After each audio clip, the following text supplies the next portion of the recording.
under the police. Throwing off the plane is the last thing this motherfucker needs to worry about if he's gonna continue to direct stuff like this. Who would this motherfucker be? Kevin Smith. Thank you for saying that goddamn name, because yes, Kevin Smith is fucking responsible for this fucking big load of shit. Yeah, it's unbelievable to me that I'm actually saying this is Kevin Smith's worst movie, but yeah, it is. I mean, just think about, okay, the name of this movie is Cop Out, and that name alone has so much more hidden meaning into it than we'll ever know, because holy Jesus, I cannot believe what I suffered through tonight. Isn't this the first movie he ever directed that he did not write? That's what I think it is, and it's a terrible script. It's not his script. No. And even though he's directed some of his own terrible scripts, and I'm like you, man. I mean, after watching Clerks 2, I was like, shit, it can't get any worse.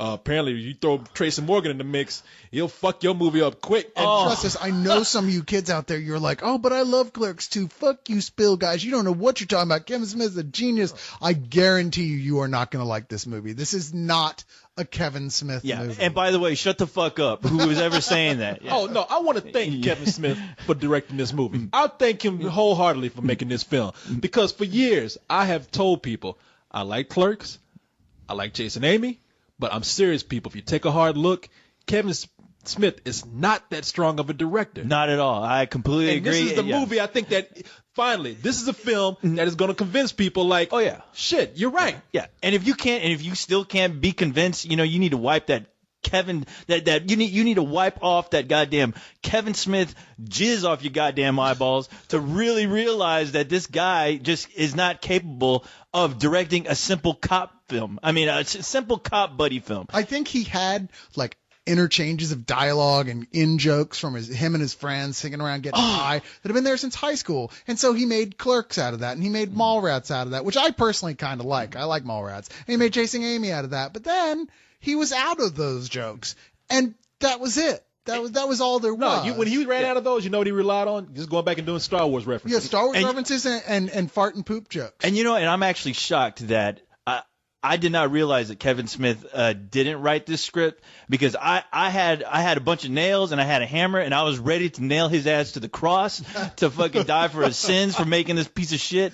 Because honestly, like half the dialogue is just movie references. It's like shit that Kevin Smith is into, and I don't know if he went in and like got a fucking crayon and just wrote in some shit like let's have Tracy Morgan say, "These aren't the droids you're looking for," during a ridiculous, retarded fucking interrogation scene that just pulls every goddamn quote from every goddamn movie Kevin Smith ever loved, for crying out loud. Not to mention to reference, have Bruce Willis go, "Yippee-ki-yay, I don't know what movie that's from." Geez, Kevin, man. That's so clever. Oh, my God, man. I mean, first of all, Tracy Morgan is just, we talked about this. Yes, Tracy Morgan can do nothing else but be Tracy Morgan. Nobody can have chemistry with this guy. Mm-mm. This guy's a loose cannon, and yet they open up the movie with Tracy Morgan Theater. They do a Tracy Morgan one-man show where he's doing all these one-liners from films, like you said. King Kong ain't got shit on me. These are the droids you're looking for. Nice. Yippee-ki-yay, motherfucker. There's no place like home. How are we gonna work this? Same way we always do. I interrogate him. You write it down. Oh, so you're making decisions now. I hope the whole 6ix9ine know you're making decisions. I'm going to play the bad guy on this one. Doubtful. Undoubtful. Highly doubtful. And you know why? Because you don't play the bad guy. You just steal all the lines you hear on TV and the movies that you like. Watch you learn, Jimbo. Whoa, what you doing, man? You a cop? No. Put the gun down, man. Look. You in trouble, B? What?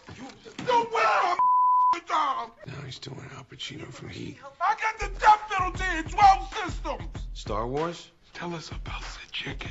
Schindler's List?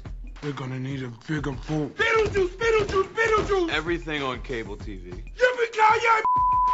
I've never seen that movie. That's the thing. Like throughout this whole movie, I was like, I do not understand a single word of dialogue that Tracy Morgan is saying right now. All I hear, this motherfucker must be chewing on the biggest wad of gum, because it's all like, I've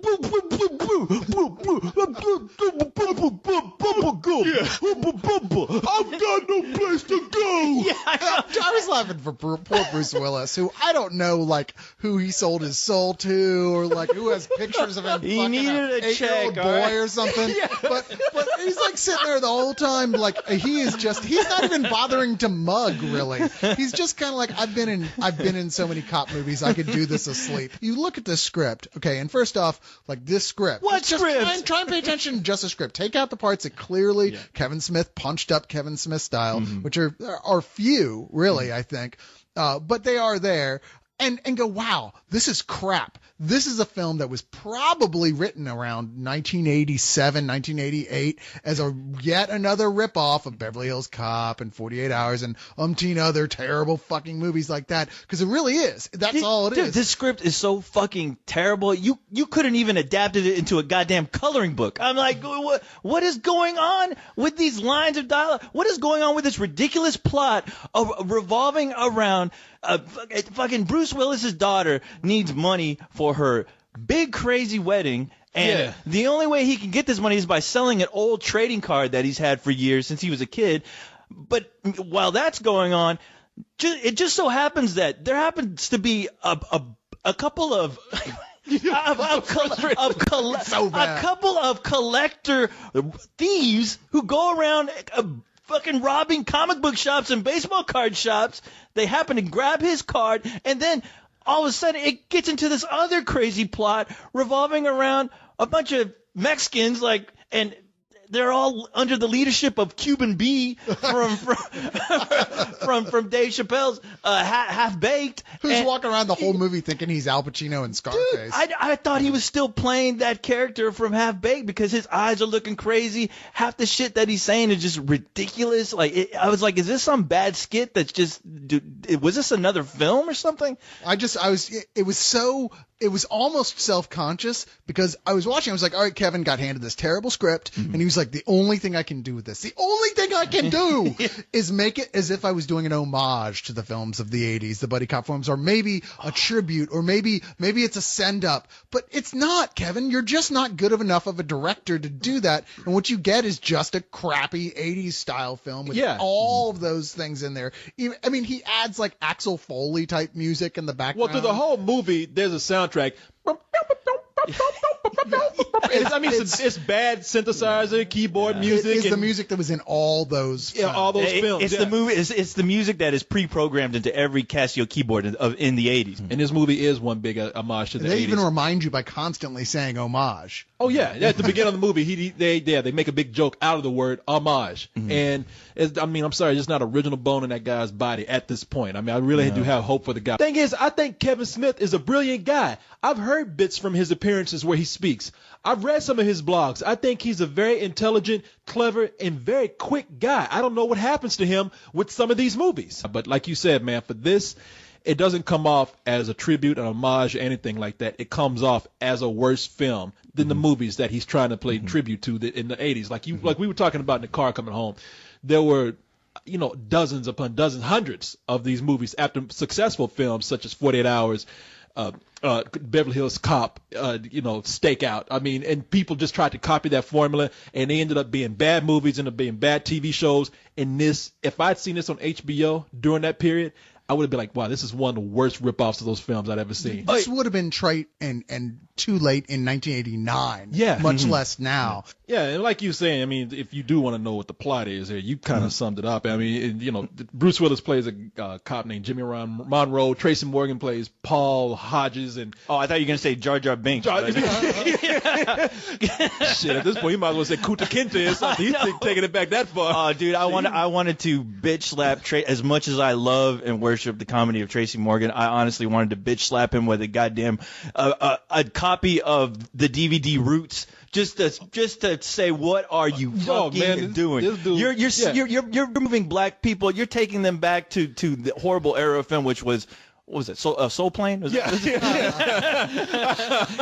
no, he's just silly in this movie. And they played a couple of New York cops, and they're trying to stop this Mexican gang. And as you say, in the meanwhile, they get put off duty in a really horrible chief of police talking to the cops. The moment you he guys are comes in fucked there, up again. I can't believe you did this. Give me your badges. Yeah, I was like, really, whoa. dude? Yeah. Really? So off duty, if that trouble's haven't ended, Bruce Willis has to pay for this expensive wedding for his little bitch ass daughter. Shouldn't be asking for that kind of money from a New York cop. He's gonna pay for it through a baseball card. Somehow this baseball card links back to this Mexican gang. Meanwhile, you get these stupid subplots like is Tracy Morgan's wife cheating on him, and it's horrible, And man. Jason Lee playing the guy who's married to Bruce Willis's ex-wife, and you're like, why are you here? Oh, Why? man. And you know what? really just for one gag at the end of the movie? Yeah, they brought and I you have to into tell you, he at least played his part decently. Like, I didn't cringe watching him. Yeah, I was scratching my head going, dude, I don't know what you did to be under the thumb of Kevin Smith, but oh man, dude, you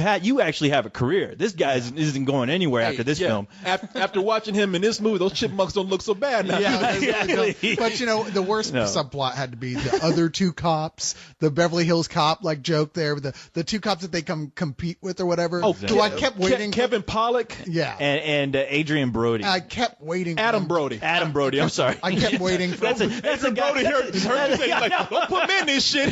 Sorry, rumors, kids. I could have sworn Tracy Morgan was going to put a banana in their tailpipe at any moment. I was like, this is what this is. Because they were the Judge Reinhold character and whoever that other fat cop was from Yeah, they Beverly were Hills cross Cop. between that and that yet other team that they were like, even those guys were fucking with. So come on, man, these are all so old. You're not doing anything new or funny here at all. Every once in a while, Tracy Morgan goes so far into inappropriate and just what the fuck movie do you think you're in that it's actually kind of funny. There's like a whole scene where he's talking about taking a shit when they're on a stakeout, and I couldn't help myself. I started laughing. I don't blame you. That was the only scene I laughed at. Tracy Morgan's on such rapid fire in this movie. I mean, he's out of control. Yeah. And there are points where you just can't help but laugh at him. I mean, because there's one point he's talking about chimpanzee oral sex. Yeah.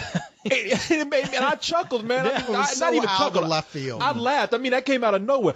I like to watch monkeys give it head. You know, I was like, okay, that's funny to me. Yeah. I wouldn't be surprised at all to hear that some of that stuff was stuff that Tracy Morgan, I get mixed up now, the meta 30 Rock thing, but that some of that he just came up with, because some of his best moments on 30 Rock are always just like that. Something that's such a weird non sequitur. You're like, what the fuck was that? But I have to admit, there are a lot of scenes in this movie that just made me cringe and be almost embarrassed for the guy. I mean, there's scenes in here where Tracy Morgan is running around as a cell phone, for crying out loud, and they try to get as many laughs as they can as possible, and it just does not work. And it goes on and on. Yeah, and you know, and then I see Tracy Morgan getting his fucking head shoved in sand, you know, and basically he's just like the bitch puppet of Bruce Willis throughout this entire movie. Some of this is not funny. It's just sad. You sit there shaking your head like, wow, how could you let yourself stoop so low? Exactly. Embarrassingly go nowhere. I tell you, the thing that probably would have helped us out more, and the thing that I heard was all right, would have been the action. I mean, I heard that some of the action scenes were pretty all right in this. Did I miss it? I thought you were going to say a script, Corey. But no, we already established that. But no, because anybody who knows that these kind of movies, these cop buddy films / action films from the 80s, they had a surprising mix of humor mixed in with really violent action. Oh, yeah. And the action in this movie is violent. There's a little more blood than you'd see in any Kevin Smith film. However, those scenes are filmed bland at work. They are. At best. They're just very bland. I can't even say they're terrible. They're just they're pretty standard. And the thing is, if you wait for the end of the credits, he edited this movie too. Oh. So maybe in the hands of a better editor, some of this could have been better. But combined with his direction, which for a lot of action scenes they're not choreographed right.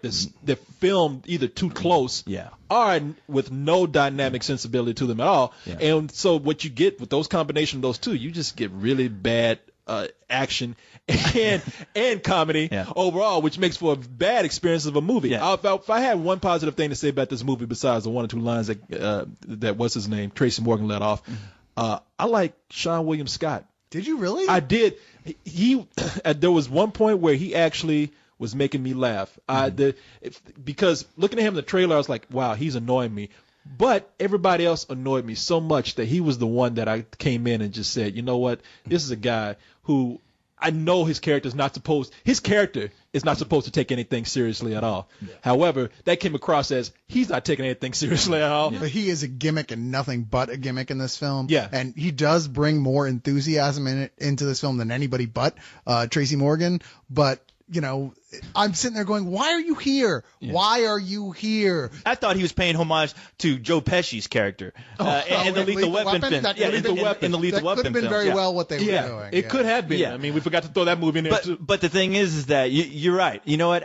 When he pops up on Stifler, when he pops up on screen, you're like, oh God, this is about as annoying as I thought it would be from watching the trailer. But the guy actually starts to grow on you because it's like you know what? He's the only real character in here that I can somewhat identify with. He's the only one that's really kind of having fun with this. Yeah, exactly. Like he's like, I don't give a shit. Yeah, I'm getting a paycheck. Yeah, I'm hanging out with Bruce, but I'm gonna fuck it. I'm gonna have fun. And this movie is so random that, you know, I like things when they're random. I can't really explain why they popped up out of nowhere. And there is one scene in here with Seann William Scott and some guy that he's in jail with, and this guy has nothing to do with the movie. And Seann William Scott is doing that mimicking thing to him in the movie, like he does to Tracy Morgan. Yeah. You shut up. He's doing it to that guy who's in his jail, some tough looking guy. And he's like, hey man, hey, and that guy's like, just overacting, like, man, can't you see I'm going through some shit right now? I'm like, that is so random that scene made me laugh. That was a great scene, and all I thought was, you know what, if they didn't have the other scenes where he already had done that with the mimicking, if it was just that one scene, that would have been the greatest, funniest scene in that whole movie.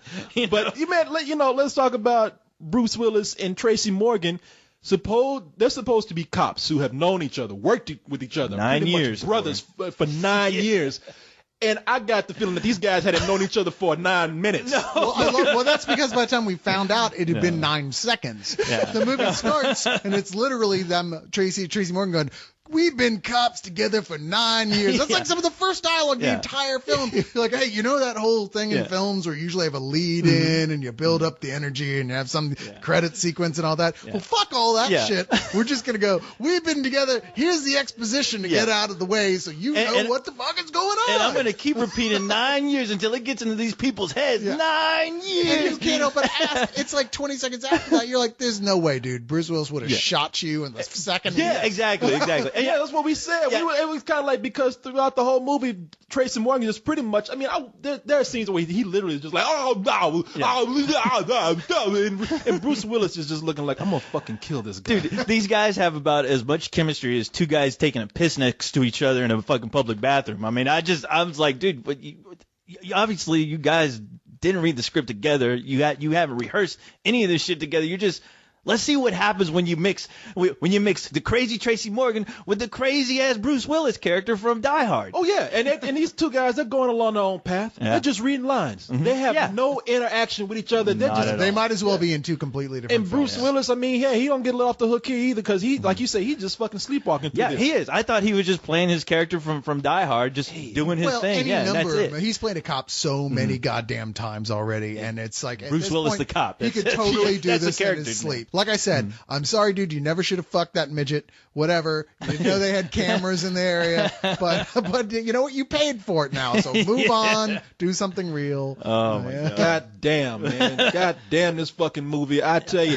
Yeah, no, I heard a little story. And I was telling you about this earlier from somebody who was on the set of the film, and they said, and this is probably some of the problems here. They said like, hey, you know, Tracy Morgan and Seann William Scott, they can improvise, and they can improvise for hours, and they said that shit could be funny. Bruce Willis cannot improvise all that well. And I don't blame him. He's Bruce Willis. I don't expect him to And so improvise. My point is, here you got some guys who are improvising, but kind of going on their own way. And you got one guy who can improvise, who's trying to be just as funny, if not funnier than them, who can't really keep up, but is still doing his own thing. And in the film, unless you got a director who can bring them under tight reins and make them kind of play off each other, you get exactly what you see. People who are just they're going the opposite direction. Those guys are from an improv background. Bruce Willis is an actual actor. He is from like the experience, like, here are my lines. I'm going to read these. Hey, do you mind if I try something a little different here if they're improving type of thing? You don't just make it up as you fucking go along. No, these guys are like, water and oil. Do not go well through each other. Water and loud black ass oil. Black oil, Texas tea. Well, you said some black. It is black foolishness. It's Kevin Smith foolishness. It's Bruce Willis. It's all kind of foolishness in there. This movie is really it's a mess. It's a victim of anything that could go wrong with a film. Bad script, bad direction, people who just don't gel on film. I mean, this is such a misfire. Hey, need I say some old bullshit? It was, and I tell you what, this was almost close to a fuck you just because they didn't have a screening of this. And I had to go see this shit at goddamn midnight. But I'm gonna be nice and say some old bullshit. You know, I'm right there with you. Actually, it's not only the worst Kevin Smith movie. It's the worst Bruce Willis cop film. It's the worst Bruce Willis film. This is worse than a bigger mess than Hudson Hawk. It really is. And that's saying something if you've ever seen fucking Hudson Hawk. Okay, at least Hudson Hawk has a couple moments you're like, okay, that was pretty fucking awesome. There are some moments of brilliance. This does not have any moments of brilliance. It's just a mess. And I'm frankly, you know, Kevin Smith, I know you're very talented, but you should just stick to doing an evening with Kevin Smith stuff and telling stories on your lectures thing because you're awesome at that, and your blog is fucking great, but you cannot make movies anymore. Please stop. This is some old bullshit, just up and down, stamped on its forehead, tattooed on its ass. I'm sorry, guys. I'm sorry. Oh, what nice. Yeah, I was like, very well put. As you said earlier, it is a cop out. Yes. And as much as, and I meant every word of that. And you know what? I'm giving this movie a fuck you. All right? Fuck you with a fucking nice helping of fucking gooey shit all over it. This was terrible. This is on par with the goddamn disaster movies. I mean, I was cringing every moment.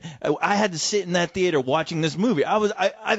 Kevin Smith, congratulations for being able to perform the very first lobotomy in a theater with no kind of medical incision and anything. I mean, Jesus Christ, I was drooling at the end of this film because I was like, what just happened? What?